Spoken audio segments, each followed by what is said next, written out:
Love you too.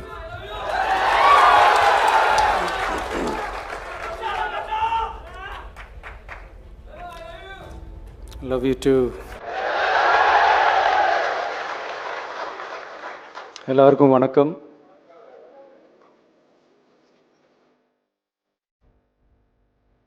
இதுக்கு முன்னாடி நம்ம தமிழக அரசியலில் நடந்த 2 மிகப்பெரிய தேர்தல்கள், நான் சொல்கிறது 1967 and 1977, அது மாதிரி 2026 அமைய போகுது.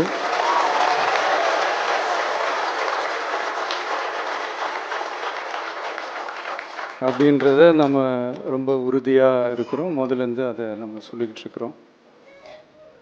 அந்த 2 மாபெரும் தேர்தல்களில் ஆல்ரெடி தொடர்ந்து வின் பண்ணிகிட்டு இருந்தவங்களோட அதிகார பலம், அசுர பலம் எல்லாத்தையும் எதிர்த்து நின்று தான் புதுசாக வந்தவங்க ஜெயிச்சிருக்கிறாங்க.